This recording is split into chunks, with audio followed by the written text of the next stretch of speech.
Hello. तर आज आम्ही चाललो आहोत कोल्हापूरच्या मंडईमध्ये. तर आज काय घ्यायचं आपण? आज आता आता श्रावण महिना आहे, त्यामुळे सगळीकडं हिरव्या भाज्या छान छान आलेल्या आहेत. त्यामुळं व्हेज बिर्याणी करायला छान छान काहीतरी भाज्या घेऊन येऊया आता आपण. चल. चला आमच्यासोबत तुम्ही पण या.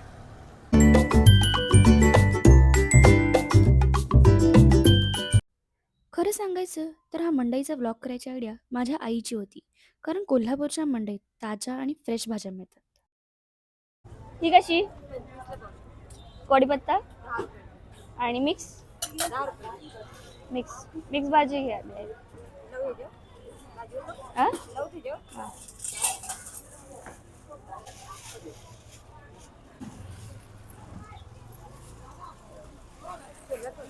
आणि सगळ्यात खास गोष्ट म्हणजे सकाळी साधारण 6 वाजता शेतातून काढलेला ताजा भाजीपाला इथं मंडईत विकायला येतो. भेंडी कशी दिली आजी?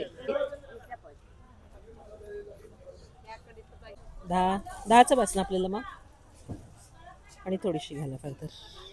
मस्तपैकी मिसळ आज झणझणीत. मग मिसळ मिसळ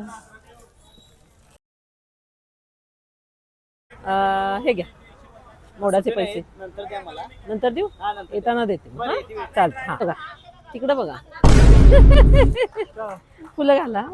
छान. तुम्ही बऱ्याचदा माझ्या व्हिडिओजमध्ये माझे घरचे व्हिडिओ, कुकिंग व्हिडिओज पाहिले असतील. सो आज ठरवलं होतं मला कोल्हापूरची मंडईसुद्धा दाखवावी. आणि या मंडईतली खास गोष्ट म्हणजे इथली माणुसकी. तुम्ही असं कोणालाही म्हटलं नाही माझ्याकडे सुट्टी नाही आहेत, तर ते तुम्हाला सरळ म्हणतील तुम्ही उद्या द्या, काय हरकत नाही. हे फक्त कोल्हापुरातच घडतं.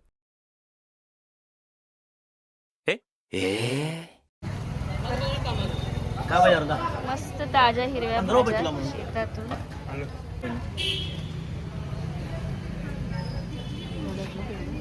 मदतीची सौरभची मावशी, संगीता मावशी म्हणजेच मम्मींची बहीण, या बँगलोरला असतात. आणि त्या जेव्हा केव्हा कोल्हापुरात येतात, तर ज्या दिवशी त्या जाणार असतात त्या दिवशी त्या सकाळी कोल्हापूरच्या मंडईमध्ये येतात आणि खूप साऱ्या भाज्या घेऊन जातात.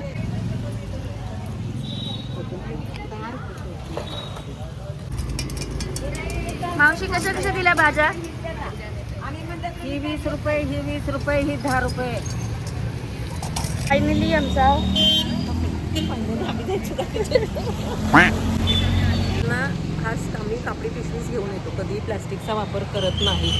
कायम माझ्या डिकीत कापडी बॅग्स असतातच. तयारी आता सुरू झाली आहे. फरसाणा पॅक करते.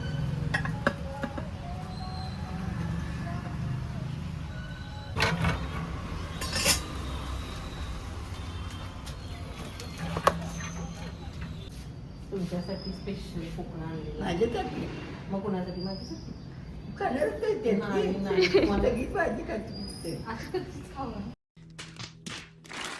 मोठे वांग नाही आणली. का ग? का कांदे नाही? टोमॅटो आणलेत मी. नाही. जे पाहिजे ते सांग. टोमॅटो पाहिजे होते ना, हे घ्या. लाल लाल टोमॅटोचं काय करायचं आपण? काय करायचं? लाल आहे ना.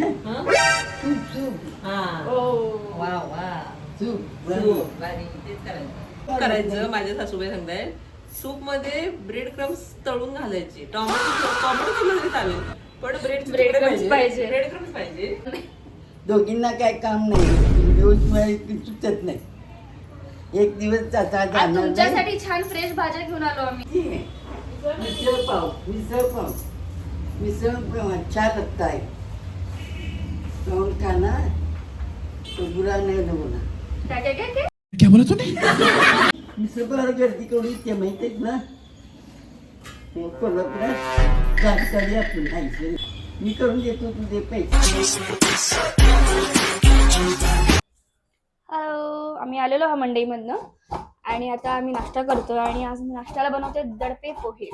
सो सरप्राइझिंगली रिसेंटली मी 2-3 जणांना विचारलं तुम्हाला आवडतात का, तर ते म्हणले आम्हाला माहीत नाही कसे करायचे वगैरे. सो मी ठरवलं की चला त्याचा व्हिडिओ करूया. सो आज आम्ही नाश्त्याला दडपे पोहे करतोय. त्यासाठी तुम्हाला लागणारं साहित्य आहे पातळ पोहे तुमच्या गरजेनुसार, खवलेला ओला नारळ फ्रेश असला की दडपे पोहे छान होतात. आणि बारीक चिरलेला कांदा, टोमॅटो आणि कोथिंबीर. फोडणीची तयारी करतो.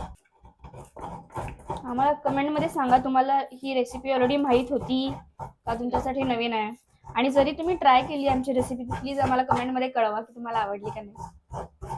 माझी आणि माझ्या सुनेची दोघींची फेवरेट डिश आहे ही. मी आईकडे गेले ना की मी आईला पहिला तेच सांगते, माझ्यासाठी दडपे पोहे कर. कांदे पोहे आमच्यात रोजच असतात, दडपे पोहे क्वचित असतात. त्यामुळे ते खूप दिवसांनी झाले की आणखीन त्याची चव छान येते. मी ही माझ्या आईकडे गेले तर मी तिला ते सांग दडपे पोहे कर, मला फार आवडतात दोघींनाही आम्हाला. अजून फोडणीसाठी लागणारं साहित्य म्हणजे तेल, मोहरी, कढीपत्ता, मिरच्या आणि थोडीशी हिंग आणि शेंगदाणे. मिसळची आम्ही तयारी केली, पण ओला नारळ खवळलेला दिसला आणि आमचा मेनू चेंज झालेला आहे. तिसरा मेनू चेंज झालाय.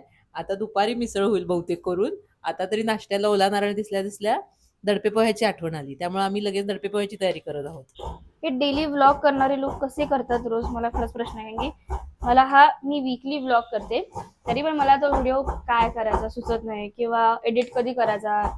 बापरे, दोघी रोज एवढ्या गप्पा मारत असतो, पण व्हिडिओ म्हटलं की काही सुचतच नाही बोलायला. आम्ही एवढं शांत नसतो ऍक्च्युली. आम्ही दंगा मस्ती बोलत गप्पा टप्पा करत आम्ही छान डोळ्यातून पाणी पण आम्ही हसत असतो. अशी काही गमते जमते आमच्या होत असतात, पण व्हिडिओ आला की आम्ही असं शांत काय बोलायचं कॉन्शियस होतो. फोडणीची तयारी झाली आहे माझी. आम्हाला तिखट आवडत असं मिरच्या जरा जास्त आहेत. पोह्याला आपण कसं फोडणी घालून त्याच्यावर पोहे घालतो तसं दडपे पोह्याला तुम्ही सेपरेट फोडणी करा आणि ती वरून घालायची. मोस्टली मराठी माणसांना ही रेसिपी माहीत असतेच. दडपे पोहे करताना फोडणी आहेच, पण त्यात ना उसळी मिरची घातली की म्हणजे मिरचीचं लोणचं घातलं की ती एकदम टेस्टी होती. त्याचा जो मसाला असतो ना तो त्या पोह्यांना सगळीकडे लागला की ती छान आणखीन दडपे पोहे टेस्टी होतात.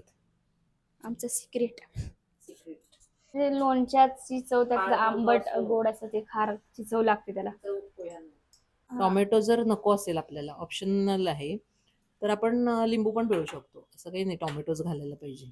आणि तेही नको असेल तर तुम्ही ताक पण घालू शकता. ताकाचं शेवटी चिपकळा असा मारला तरी ओलसर ओलसर राहतात. तसं ताक घातलं तरीही चालू शकतं किंवा लिंबू पिळायचा, नाहीतर आहेच टोमॅटो. आपला टोमॅटोच्या रसात ते ओलसर होतातच. पण पहिल्यांदा करणार असेल ट्राय तर प्रॉपर ही रेसिपी वापरून करा, छान होतात.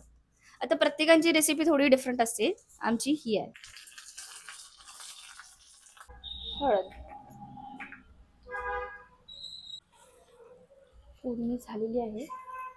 गॅस बंद करते आणि आता दिसते का मस्त अशी गरमागरम फोडणी पोह्यावर घालते. बारीक चिरलेली कोथिंबीर, बारीक चिरलेला कांदा, बारीक चिरलेला टमाटो. तुम्ही कधीच ही रेसिपी ट्राय केली नसेल तर खरंच करा, खूप छान लागते. घालते